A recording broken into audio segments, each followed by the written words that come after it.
Assalamualaikum warahmatullahi wabarakatuh. Alhamdulillahirabbil alamin wa bihi nasta'in wa ala umuri dunya waddin wa salatu wassalamu ala sayyidina mursalin wa ala alihi wa sahbihi ajma'in amma ba'du. Pertama-tama marilah kita ucapkan puja dan puji syukur kita kehadirat Allah Subhanahu wa taala yang mana pada pertemuan kali ini kita diberikan kesehatan, kenikmatan sehingga pada pertemuan kali ini kita bisa berjumpa bermuhajahah dan dapat mengikuti pelajaran dengan khidmah dan penuh semangat. Dan semoga apa yang kita jalani hari ini mendapatkan ridha Allah Subhanahu wa taala. Untuk itu marilah kita ucapkan alhamdulillah bersama-sama. Alhamdulillahirabbil alamin. Kedua kalinya salawat bertahtakan salam semoga tetap tercurahkan kepada junjungan kita Nabi Agung Nabi Muhammad SAW, sang pembawa Islam dari zaman jahiliyah menuju zaman Islam yang penuh dengan kenikmatan seperti sekarang ini. Langsung saja saya di sini ingin mempresentasikan dari kelompok 2, yaitu yang beranggotakan saya sendiri Yusril Anwar dan teman saya Zakiyatur Rahmah dalam tema prinsip pengembangan kurikulum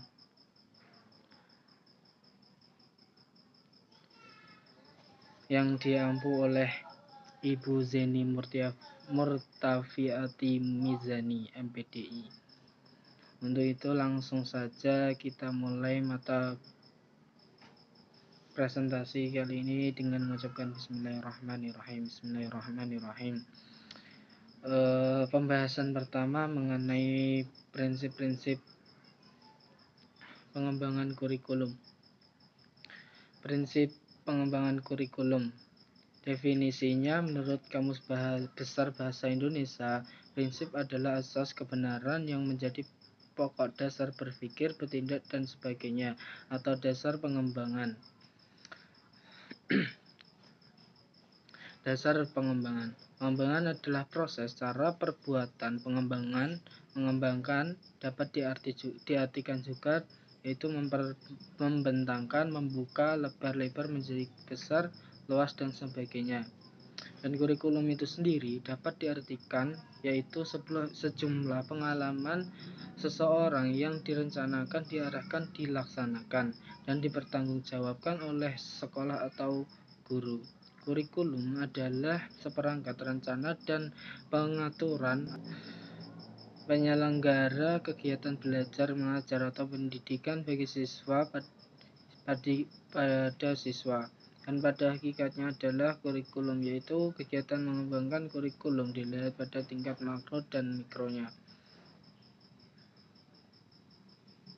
Kurikulum merupakan inti dari proses pendidikan yang di dalamnya mengatur mengenai segala dokumen yang berhubungan dengan proses pembelajaran, baik itu materi, perangkat pembelajaran, metode, dan sebagainya. Kurikulum dalam arti yang sempit adalah sekumpulan daftar pelajaran beserta rinciannya yang perlu dipelajari pembelajar untuk mencapai suatu tingkat tertentu sesuai dengan tujuan yang telah ditetapkan. Sedangkan kurikulum dalam arti yang luas tidak hanya sebatas pada sejumlah daftar pelajaran saja, namun semua pengalaman belajar yang dialami pembelajar. Dapat disimpulkan bahwa prinsip pengembangan kurikulum ialah hal yang menjadi dasar untuk dijadikan patokan dalam menentukan berbagai tindakan yang terkait dengan proses pengembangan seperangkat rencana dan pengaturan mengenai isi dan bahan pelajaran, serta cara yang digunakan sebagai pedoman penyelenggaraan kegiatan belajar mengajar. Intinya kurikulum yaitu suatu rencana dalam proses pembelajaran untuk mencapai tujuan pembelajaran itu sendiri.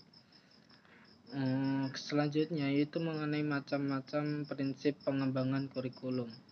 Kurikulum dikembangkan berdasarkan pada prinsip-prinsip yang dianutnya. Prinsip itu pada dasarnya merupakan kaidah yang mewarnai kurikulum tersebut. Prinsip-prinsip yang akan digunakan dalam kegiatan mengembangkan kurikulum pada dasarnya merupakan kaidah-kaidah atau hukum yang nantinya akan menjiwai suatu kurikulum.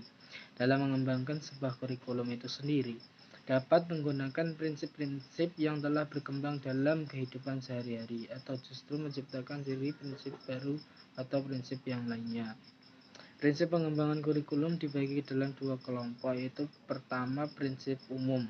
Prinsip umum yaitu sebuah prinsip yang diperhatikan untuk dimiliki oleh kurikulum sebagai totalitas dari gabungan komponen-komponen yang ada. Prinsip umum biasanya digunakan hampir dalam seluruh pengembangan kurikulum dimanapun. Di antara prinsip umum diberikan menjadi beberapa, yaitu pertama prinsip relevansi, kedua prinsip fleksibilitas, ketiga prinsip kontinuitas, terus keempat prinsip praktis atau efisiensi, kelima prinsip efektivitas, terus keenam prinsip integritas, ketujuh prinsip sinkronasi, kedelapan prinsip objektivitas, kesembilan prinsip demokrasi. Untuk pengertian dari beberapa prinsip dari pembagian prinsip umum itu sendiri, yaitu pertama, prinsip relevansi. Prinsip relevansi adalah keserasian pendidikan dengan tuntutan masyarakat, di mana pendidikan tersebut bisa dikatakan relevan jika hasil dari pendidikan dapat berguna bagi masyarakat. Terus kemudian prinsip fleksibilitas. Prinsip fleksibilitas ini yaitu tidak kaku atau lentur dalam memberikan kebebasan bertindak. Dalam kurikulum pengertian itu dimaksudkan kebebasan dalam memilih program-program pendidikan bagi para murid dan kebebasan dalam mengembangkan program pendidikan bagi para guru. Selanjutnya prinsip kontinuitas. Kurikulum sebagai wahana belajar yang dinamis perlu dikembangkan secara terus dan juga kesinambungan. Kesinambungan dalam pengembangan sebuah kurikulum menyangkut hubungan yang saling berkaitan antara tingkat dan jenis program pendidikan itu sendiri. Kemudian prinsip praktis atau efisiensi. Kurikulum harus praktis, mudah dilaksanakan, menggunakan alat-alat sederhana, dan biayanya murah. Dalam hal ini, kurikulum dalam pendidikan selalu dilaksanakan dalam keterbatasan, baik keterbatasan waktu, biaya alat, maupun personalia, karena pada dasarnya waktu, tenaga, dan biaya tersebut digunakan untuk menyelesaikan program pengajaran yang merealisasikan hasil yang optimal. Kemudian prinsip efektivitas. Dalam kajian pendidikan, prinsip efektivitas ini dikaitkan dengan efektivitas guru mengajar dan efektivitas belajar pada murid itu sendiri. Implikasi prinsip ini adalah pengembangan kurikulum ialah mengusahakan agar setiap kegiatan kurikulum itu membuahkan hasil tanpa ada kegiatan yang mubazir dan terbuang atau tidak berjalan dengan sesuai kurikulum itu sendiri. Kemudian prinsip integritas. Integritas yang dimaksudkan di sini adalah keterpaduan. Artinya, pengembangan kurikulum harus dilakukan dengan menggunakan prinsip keterpaduan. Kurikulum harus dikembangkan berdasarkan keseluruhan atau kesatuan bermakna dan terstruktur. Kemudian prinsip sinkronasi. Kurikulum harus dikembangkan dengan membuat semua kegiatan, yaitu seperti kurikuler, ekstrakurikuler, dan lain-lain sebagainya yang berkaitan dengan pengalaman belajar setiap murid itu sendiri. Terus prinsip objektivitas. Kurikulum harus dikembangkan dengan upaya maksimal untuk semua kegiatan, dilakukan dalam urutan kebenaran ilmiah dan mengesampingkan subjektivitas emosional dan pengaruh tradisional. Kemudian prinsip demokrasi. Pengembangan kurikulum harus didasarkan pada nilai-nilai demokrasi, yaitu menghormati kemampuan, menegakkan keadilan, dan menerapkan kesetaraan peluang. Implikasinya adalah para pengembang kurikulum harus memposisikan siswa sebagai orang yang harus menghargai kemampuannya dan diberi kesempatan untuk mengembangkan potensinya. Untuk kemudian prinsip khusus. Mungkin bisa dilanjutkan oleh teman saya, yaitu Zakiatur Rahmah. Baiklah, saya Zakiatur Rahmah akan melanjutkan penjelasan mengenai materi ini. Yang selanjutnya ada prinsip khusus. Prinsip khusus yaitu sebuah prinsip yang berkenaan dengan pengembangan komponen tujuan pendidikan, isi kurikulum, pemilihan proses belajar mengajar, pemilihan media dan alat pelajaran, dan komponen kurikulum yang lainnya.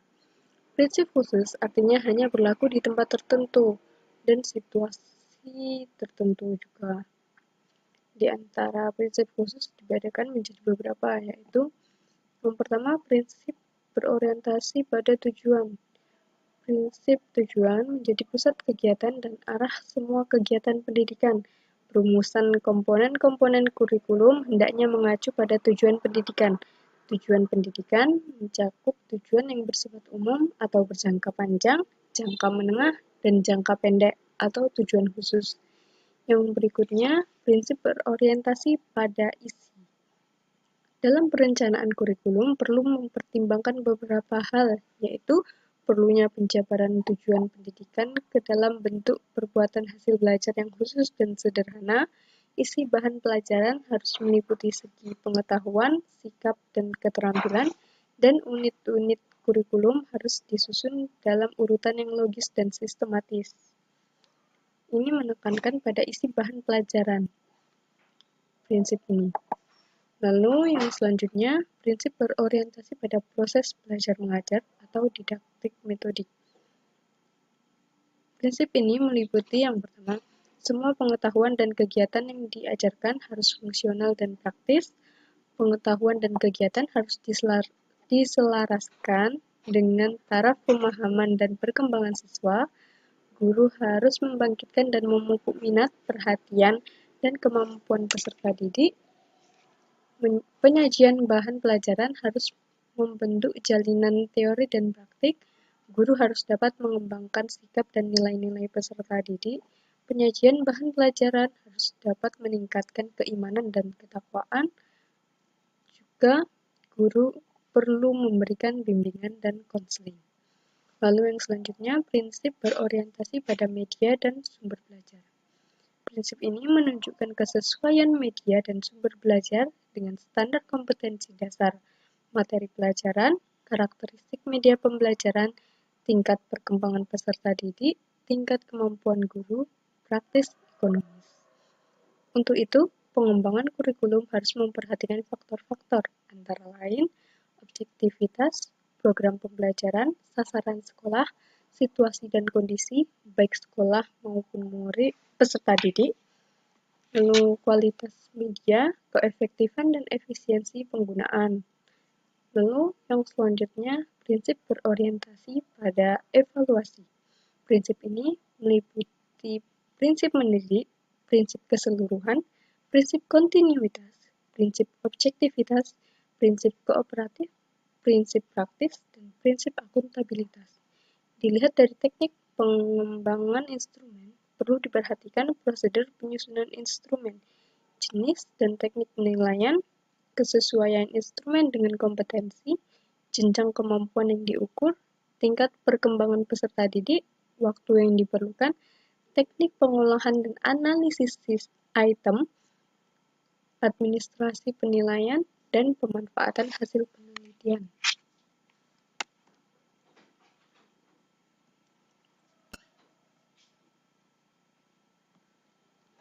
Lalu, kami menampilkan peta konsep dari materi ini, materi prinsip-prinsip pengembangan kurikulum. Prinsip pengembangan kurikulum dapat dikelompokkan menjadi dua, prinsip umum dan prinsip khusus. Prinsip umum ini ada 9 macam yang kami